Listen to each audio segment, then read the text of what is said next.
Yo, what's going on, guys? Tony here, coming at you with another For Honor video. As you guys may be able to tell from the title, this is in fact going to be a little Aramusha guide I decided to throw together from the first week that I've actually gotten to play with the character. Gotten some pretty good experience under my belt. I feel like I have a pretty good grasp of the character right now and its potential moves and situations to where the character thrives.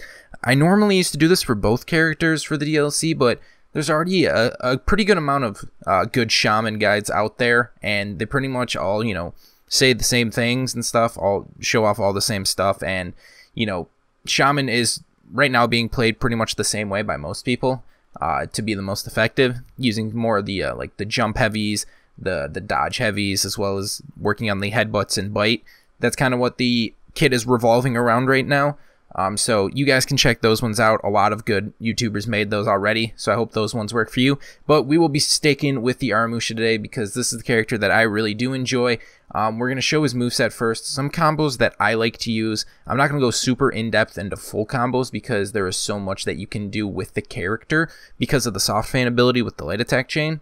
But we'll get into the moveset first right here. We'll start off with the sprint attack. So he has a sprint attack that actually has a nice little dash dodge in there, similar to that of Shinobi's double dash animation with the smoke. So this can actually be used. It's a pretty good opener. It's relatively quick, and it can also sometimes dodge attacks that come through, especially if your opponent is attacking from the top. You can often dodge away to the side right there and go in for some good free damage. So another initiation thing that Aramusha has is both dashing heavies from the right side, the left, as well as the top. But for all of these, you need to dash forward. You don't dash to the left or right for any of these. So if I have my guard on the right, I dash forward, throw in there. He does a little swoop thing and does a heavy to the right side. Same with the left. And then the only difference with the top is he does a jump attack and he does hyper armor with it. So we can jump forward like that. You can see character glows. That means the hyper armor is present with that character. And then we will go into the mix-ups with that a little bit in a second. So the main bread and butter with Aramusha is the infinite chain. So he can infinite chain with both lights, as you're seeing right here, as well as heavies. Watching right here, he can just keep going into this, as we can see. Now, another cool thing you can do with this is you can actually go from light into heavy, back to light, and you can keep the same chain going, just mixing that up. So I can do this. Things of that nature. If I go, just keep switching it up between light and heavy, you can actually throw off the timing of your opponent relatively well. Now, the only way that this works, though, is if you go from the side to the top. Now, what I mean by this is you can either start from the left or from the right or from the top. So from here, I can go top, left, top, left, top, left. I can't go top, left, right. If I go top, left, right, nothing happens. There's just a delay right there. But if I am doing this chain, I can go top, left, top, right. So I mix up that side. So if you can see right here, once I get back to the top, I can move over to the other side. So that's a good way for you to mix up your opponent instead of going to the same sides right here, because it can get relatively telegraphed for a bit, and people trying to get that, so you can do that as well. Now, while you can do the exact same thing, applies to the heavy attacks as well. So if I was to go with the heavies, I can do this, or I can go to the other side as well, as you're seeing right now. So we can do that, and then obviously switch it up with the heavies, throw it in there, as you can see right here. The light chain is the main thing for Aramusha. Now, there's a thing called a chain finisher. Now, the chain finisher is going to be the second attack that you do on the same side. So if I were to attack from the top, it would be a top light into a heavy like that. You can see that the heavy comes out much more slower than a chain heavy, and the reason for this is because it's a chain finisher and it does more damage. Now, while this animation is going on, when you're actually in the top right here, you can light attack in either the left or right direction, or if you're from the right, you can auto in the left or top position, and you'll actually do a soft feint. So just to show a basic one, I'll do top and then soft feint to the right. Just looks like that. Something basic right there, but as soon as that attack chain lands, I can continue to go into the infinite chain. So if I were to do this, I can keep going back top, maybe go to the other side, and then just keep doing this. That is pretty much Aramusha's bread and butter. That's how he does his mix-ups. But you usually find yourself to do something a little bit, you know, more like to the right and then back over, because that one kind of, you know, goes from the right side to the left side. So it works relatively well. So that's the main thing that Aramusha has to actually open people up. We can go into his Blockade right now and show that off. But first, I wanted to also mention that the jump dash attack as well as the dash side heavies are chain starters as well. So if I dash in here, I could throw another attack and go into a soft chain, sort of like that. I can go dash to the side, light attack. You guys get the idea. Jump forward, left like that. You know, just go through a ton of mix-ups, and this is what I was mentioning, where there's so many actual combo opportunities with Aramusha that I couldn't possibly cover a bunch, but I'd like to use some starters that work really well for me. But right now, we'll go into Aramusha's Blockade with a level 1 bot, just so I can show one that's attacking and kind of show the strengths and weaknesses of that. Okay, so I'm in this with the level 1 bot. I figured I would pause it just for a quick second to show you in the moveset what the Blockade is. So if we go over right here, we can see towards the bottom, we have a couple of these block animations and some attacks that we can do with it. So the Blockade is similar to that of the hidden stance or full guards with other characters. You need to hit down on your right analog stick or whatever you've mapped it to, and you actually go into a little mode like that. So I didn't actually do anything right there, but from that stance right there, as soon as we do it, it has the same timing as like a parry timing would. So you would hit down on the right analog, basically if you were gonna like parry an attack, that same type of timing. We can either do ring the bell with a light attack, we can do a top heavy, we can do side heavy unblockables, we can do a kick as well. So there is advantages to all of these, so I'm gonna show you right now. The first one, we'll do the ring the bell first, because that one is one that is pretty decent, but it doesn't get used as much. So it's a little bump right there, and the main thing to do with that is to actually go into a guard break after, because your opponent is going to be stunned and it drains their stamina as well as a little bit of damage. So that's the main use of that one. I don't use it particularly. The main one you're going to want to use is that one right there. It's the top heavy. It isn't necessarily confirmed on all characters. There's some weird values going on. People have tried to think of all the different things that it goes for each character, but people haven't really seemed to find out what it's confirmed against. But that one seems to be the best tool because it comes out the quickest. The next thing we can do is actually side unblockables. So right there we get side unblockable with hyper armor. We can do that to both the left and the right side. So I'm going to eat a heavy in the face right there because I accidentally was talking and didn't actually hit the button when I was doing it. But we can do it to the right side as well, as you see right there. Now, a cool thing with this is it acts as a chain finisher, so we can actually soft feint this one as well. So this can be a very good mix-up tool for you to use. So if we were to go into here, we can go to the top, keep mixing up like that. Same for the left. It's a very good tool to use. So we can do that, or just follow through with it. Either of your choice. It's a pretty good tool to use. I like using that one along with the top heavy. Now the next one, I'm gonna try to get the bot a little bit over towards the crate right here. So the main use for this one is a kick, and it pretty much is the best for working into walls. So you see the kick has pretty good range. Now if you were able to get the bot to listen to you and actually go where you wanted it to, you could actually kick it into the cart, and then you get a heavy followed up by a light attack. So that's the main use for that one. If you're punishing somebody up near a wall, you might want to do the kick so you can get a confirmed heavy. So far as I know, that's the only thing that does confirmed damage if you're actually going in and landing it on the wall.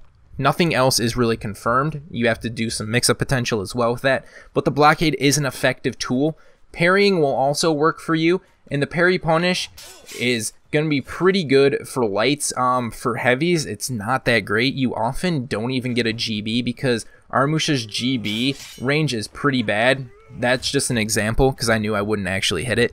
He can't dash forward for a GB, and the range is really, really poor. So usually you can only go into a light attack, or sometimes go for a zone, such as that. The zone was another tool I forgot to mention.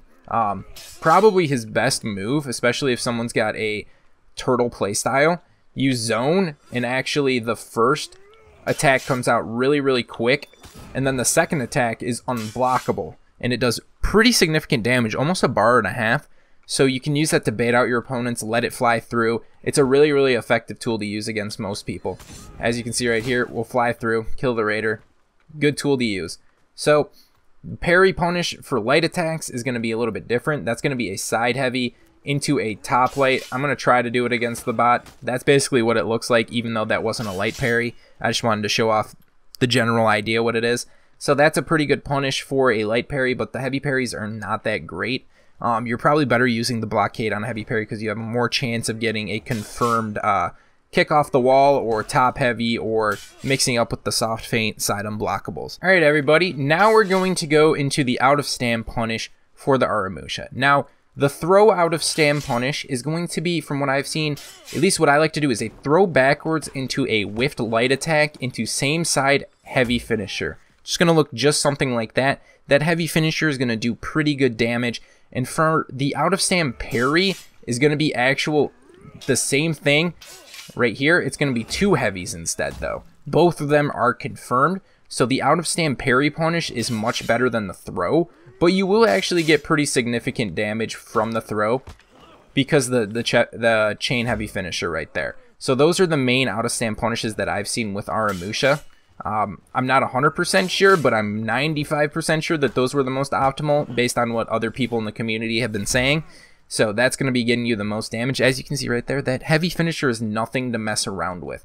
So I'm going to hop back into the level 0 bot, and we're going to show off some of the combos, some of the initiation tools that I like to use with Aramusha. Alright everybody, this is going to be the combo kind of initiation part of the video. I say more so initiation because I don't want to give you a combo that's like right light, top, heavy soft feint, top, you know, and just keeps doing like a massive long chain, because you guys can literally do so many different things with this character. As you can see right there, I probably did like 12 attacks and I still had stamina left. So that is pretty much up to you guys how you feel is necessary. One precursor, I guess, before getting into this, sometimes even throwing light attacks with Aramusha isn't safe. There's been multiple times where I'm throwing a light attack and I get GB'd during the startup of it. I don't understand why this happens. I'm not sure if this was intended, but it is rather frustrating, especially because, you know, that's kind of your main tool. Sometimes, you know, maybe even go for a whiff and you get GB'd during it because you're trying to open up someone else. So that is pretty difficult. So you got to kind of play around that. He does have his weaknesses for that, and his initiation isn't that great. He's more of a counter attacker. As you can see when you actually go to play him, it says he's a counter attacker. His initiation skill isn't that great, but a couple ones that have worked well for me are going to be, if we let me see, it's called the rushing wind. I just want to make sure I got the name right. We do a rushing wind to either the right or left side, start the chain heavy finisher on that same side, and then soft feint a light attack to the opposite side. So what I mean by that is we dash in, start heavy, go back to the other side. Same way for the other side right here. That is a really good way to catch people off guard, especially if you're initiating in. So see, you guys are, you know, at the start of the match and you spawned away from them. So you go in, come in, dash forward, might catch them off guard. Then you can go into a cool little mix-up like this and then end up getting some pretty good damage off, hopefully. So those are two really, really good ways to initiate. Another way is to play a patient game. You can wait for your opponent to throw an attack and then start up with the top rushing wind to get that confirmed hyper armor heavy. You might take a trade of damage, but if you have good enough reactions and you can get the animation started, you can start that going and go into the infinite chain as well. That's another good way to do it. So probably the best way, however, to open up people such as turtles is going to start with the zone. Now, the zone can allow you to do multiple different things. You can follow through with the zone right here. As you can see, does really, really good damage. People aren't necessarily looking for that. You can feint, go into a GB, and then start your mix-up like that. Or you can do a variety of other things. You can, you know, you can feint the zone, go into a light attack on a different side, or feint the zone, go into a heavy, go into a rushing wind attack, which kind of looks something like that. You can do that as well. But My favorite combination, just to use the zone in itself, has been a feinted rushing wind, which in fact, yes, you can feint that. I forgot to mention that before. You can feint all of these. It's kind of a cool way to draw people out, is you feint the top rushing wind and go immediately into the zone, especially if your opponent has maybe 1 bar of health left and you're trying just to chip them down really slow, because that first attack of the zone comes off so quickly, you might think that they're going to be attacking from the top, so you just jump and then go immediately into the zone. You can see that transfer time is extremely quick, and from my experience, it has caught many people off guard, and it's allowed me to win multiple rounds to where I couldn't necessarily just chip them down to that to finish them off. So those are really good initiation startup tools. And like I said, you pretty much just have to learn the soft feint game. That's how his combos work. That's my main tip for you on Aramusha. You can learn the blockade, but don't fret it, I guess, too much in the beginning. You can still just go with parries. Those will work just as fine until you get the timing a little bit better and adjust your analog sensitivity so you're not randomly going into blockade when you shouldn't be. Because that's a feels bad, man, because you can't counter GB when you're in that, and if you have a quick reaction opponent, they're going to take advantage of that all day. So I hope those initiations can help you out a little bit with Aramusha, and I hope you guys have a fun time playing him as he's finally released to everybody who did not have the Season Pass. I'm loving the character, and I hope that this guide did help. If it did, be sure to leave a like, comment, and possibly subscribe to the channel if you guys are new on this. As always, my name is Tony. I'll talk to you in the next one. Peace.